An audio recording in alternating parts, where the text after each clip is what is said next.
Alright, hello, welcome everyone. Today we are going over the Renaissance faction.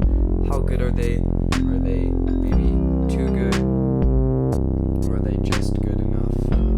So, before we start, I just want to say I was going to record some Valorant core because it just came out for everyone today, or I guess yesterday. But it's too laggy with the recording software, so I couldn't. But I will try to be recording other games soon, hopefully. But today we're just going over the Renaissance faction. So, we can see we have a nice selection of units. I actually really like the Renaissance faction. We have the Painter, a really good peasant unit that you can easily mob up, basically, and they have a nice dodge too. Fencer, a better teacher for a lower price. The Moon Archer. It's like firework archer without the damage. Musket, original gunpowder unit, basically like a Deadeye with less damage and less accuracy. Also less price, so you can get almost 4 of him for 1 Deadeye, so there's that. The Halberd unit, are actually really strong melee tank unit. I think it's pretty good. He struggles against like halflings and short units like the Painter. Otherwise he's okay. The Jouster, a decent cav unit, not a lot of area of effect, but good for single target, I'd say. Then the Da Vinci tank, really beefy, strong boss unit, pretty expensive too, but I definitely say he's worth it. I'd say it's pretty good. Although, fun fact here, just before we start, you can actually just one-shot him with the Deadeye, which I found was really interesting to me. He just one-shots Da Vinci. No, he doesn't. What? Oh, okay. Did they fix it? Did they change it? I thought he one-shotted Da Vinci. I don't know. There we go. Okay, so it happens sometimes, I guess. If it goes through the wood, I'm assuming. But yeah, so let's start off with the Painter. Sorry for the little side thing there. So yes, Painter, very good swarm unit. If you pair it against range units, it will try to dodge. However, sometimes they dodge into arrows, like this guy dodged into, yeah, he dodged into an arrow right in his kneecap. But the other guys seem to be fine. They can actually use their pallets as shields. They will take arrows and stuff. It doesn't happen very often. I wouldn't count on it, but it is something to note. So yeah, they do pretty bad damage, but I definitely say they're a good step up from the halfling.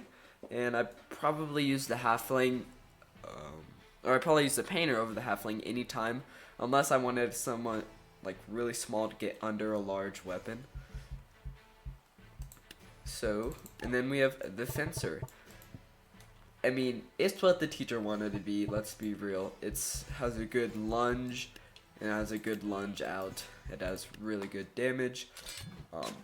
It just struggles against shields, as you saw. It usually just rakes across the inside of or on the outside of the shield, and he misses. However, against a lesser unit, like the Squire, he is super effective and very good. Okay, come on, be super effective. What are you doing? There we go. Look, super effective. Wow, it's like I'm playing Pokemon. Okay, you know what? You get the gist of it. I think he's really good, actually. He's kind of like he's like a better farmer, basically. If you wanted a farmer to last a while, I get the Fencer. Definitely really hard to hit in melee. And he does, I don't know why he's struggling here. Okay, you know what? You, sir, are bad. Let's replace him with someone better, because this will totally change it. Watch how much it changes how good the Fencer is. Ready? All I had to do is change him out. Come on. Okay, I'm not sure what's going on here. He's good when I use him. I don't know. Come on. He's just shy. All right. Maybe he's not that good. Maybe I overestimated his abilities. So let's just move on to the Balloon Archer. I think it's a funny unit. Is it useful? I don't know. It has a really good rate of fire, actually. And it does decent damage if it gets the units high enough. However, it's basically useless if paired against heavier units like a mammoth or a king, or really anything heavier than like a squire. Basically, you can see it did solo 2 squires. I mean, it's an interesting unit. Is it very useful? No, but it is fun. And that's the thing about tabs. It's just meant to be fun. So let's move on to the musketeers. They do really decent damage. Super slow rate of fire. Really, you're only going to use them if you put a bunch of them out. Well guarded too.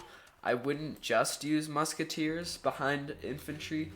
I would have some more rapid shooting units like just a regular archer or a balloon archer for stalling or stuff like that, instead of just a musketeer. So good with paired with other ranged units. By themselves, I don't think they're very good, but they do good. They're solid B. They're solid unit. All right, the halberd. It's kind of a mini tank almost. It's really, I think it's a good unit. It can take some punishment. It can take some damage. Its axe is really unwieldy, but it does do significant damage. But as you can see, it has problems when units get too close. So I would advise putting a unit in front of it, maybe like a shield unit or something. You can still hit the units. But that's what I would recommend. So maybe something like this. So he has a little bit of a buffer in front of the unit that he's attacking. Not really for damage so much. I guess it didn't work too well. What are you doing, sir? Alright, do you have a broken leg? No, I'm doing the dance. I'm dancing. Why do you not understand? Yeah, okay, so it cleans up melee units. It's I wouldn't just use them. I would put them with maybe some Sarissas or farmers or stuff like that. But they're a good unit. They're a solid unit in my opinion. I don't use them a ton, but when I do use them, I feel like they are pretty effective. Alright, the Jouster unit. Really fun cav unit. Pretty fast. He doesn't have the wind up like the cav unit, but he also doesn't have as much of the area of effect. You can see he does have some, but his main attack is with his lance. And like all cav units, they're horrible unseated, so if his horse dies, he's basically a goner, in my opinion, because the lance is so big. But yeah, I mean, he mopped them up. He did a good job. He can get swarmed. I find that happens if there are too many melee units. In that case, I would use some other guys, maybe as a shield. But in general, I think he's really effective. He does great. So yeah, the Jouster, definitely an A in my opinion. I like to use him a lot. Okay, alright. The last unit, the boss unit. The Da Vinci tank, which is now significantly less powerful, considering I mean, I would be more comfortable using maybe something like a few gunslingers, or just have a Deadeye to take him out, because I feel like the Da Vinci tank could be really good, and it is okay at just regular melee units, but I don't know. I feel like this unit's kind of weird. I really like him though. I think it's a really interesting concept. I think it's really fun, but it definitely has some obvious weaknesses. It being slow, it's hard to move up slope things, so if you want to play on like a hill map or whatever, and it's massive, and it costs a lot. So I don't know. I'd say it's probably C. It's not my favorite, but I think it's cool. I think it's definitely it's fun. So yeah, hope you enjoyed. See y'all later. Adios.